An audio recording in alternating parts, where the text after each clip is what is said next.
জয়শঙ্করের যেটা স্টেটমেন্ট, উনি বলেছেন যে কেমন সম্পর্ক চায় বাংলাদেশ, সেটা বাংলাদেশকে সিদ্ধান্ত নিতে হবে, তাই না? অবশ্যই বাংলাদেশ সিদ্ধান্ত নেবে যে বাংলাদেশ ভারতের সাথে কেমন সম্পর্ক চায়, একইভাবে ভারতকে সিদ্ধান্ত নিতে হবে যে বাংলাদেশের সাথে তারা কেমন সম্পর্ক চায়। এটা দুই পক্ষেরই বিষয় এবং এটাতে এই বলাতে দোষের কিছু নেই। আমার তো মনে হয় যে আমাদের খুব স্পষ্ট সিদ্ধান্ত আছে ব্যাপারে যে আমরা ভারতের সাথে গুড ওয়ার্কিং রিলেশন, এই শব্দটা আমরা ব্যবহার করি, আমরা সেটা চাই এবং on the basis of mutual respect and reciprocal interest, এটাই। এবং এ ব্যাপারে আমাদের কোনো অস্পষ্টতা নেই।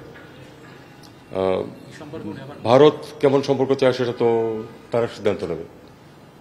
তবে উনি কিছু বলেছেন যে বাংলাদেশের বিভিন্ন জন আপত্তিকর সব কথাবার্তা বলছে সরকারের ভিতর থেকে, ভারত বিরোধী। আমি এটা নিয়ে কোনো মানে এটার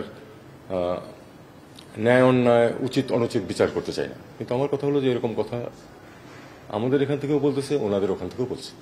ওনাদের মুখ্যমন্ত্রী তো এখানে পারলে ইউএন টিম পাঠায়, মানে ফোর্স পাঠায় দেন, পিস কিপিং ফোর্স পাঠিয়ে দেন। ওনাদের একজন কেন্দ্রীয় মন্ত্রী অহরহ বাংলাদেশের বিরুদ্ধে বক্তব্য দিয়ে যাচ্ছে। তো আমরা ঠিক আছে, এগুলি চলতে থাকবে ধরে নিয়েই তো আমরা চেষ্টা করতেছি যে সম্পর্ক ভালো করা যায় কিনা। কাজে আমাদের অবস্থানটা সেটাই যে আশপাশ থেকে দু চারজন কি বললো না বললো সেটাতে মনোযোগ না দিয়ে আমরা বরং আমাদের সম্পর্ক ভালো করার চেষ্টা করি। এবং সম্পর্ক ভালো করতে গেলে তো বরং আমাদের প্রাক্তন প্রধানমন্ত্রী যে ওখানে ভারতীয় আতিথেয়তায় থেকে যে বিভিন্ন কথাবার্তা বলছেন, এগুলি তো আসলে ক্ষতিকর, সম্পর্কের জন্য ক্ষতিকর। ঠিক আছে, আমাদের অস্থিতিশীলতা বা এ ধরনের কিছুকে আমাদেরই সামাল দিতে হবে, কিন্তু ওনার বক্তব্য যে সেটাতে আগুনে ঘৃতাহুতি দিচ্ছে, এটা তো স্বীকৃত ব্যাপার, সবাই জানে এটা।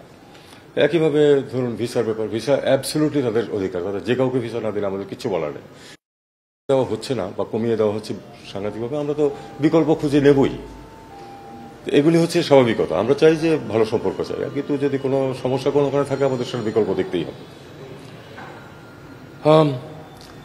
সংখ্যালঘু সম্বন্ধে উনি আবার বলেছেন, তবে সংখ্যালঘুর বিষয়টা হচ্ছে যে এই অভিযোগগুলি প্রধানত ভারতীয় মিডিয়ার যে বিকৃত একটা তথ্য প্রবাহ সৃষ্টি করেছে তার ভিত্তিতে এগুলি বিভিন্নখানে বিভিন্ন জন বলে বেড়াচ্ছে। আর তার থেকে বড় কথা হলো যে সংখ্যালঘু, বাংলাদেশের সংখ্যালঘু তো ভারতের বিষয় হতে পারে না। বাংলাদেশের সংখ্যালঘু বাংলাদেশ বিষয়, যেমন ভারতের সংখ্যালঘু কীরকম ট্রিটমেন্ট করা হচ্ছে সেটা ভারতের বিষয়। কাজে এটা আমি মনে করি যে এ ব্যাপারে ওই যে নন ইন্টারফিয়ারেন্সের পলিসি আমাদের যেতে হবে। আমাদের সংখ্যালঘুদের বিষয়টা আমরা দেখছি, তারা বাংলাদেশের নাগরিক।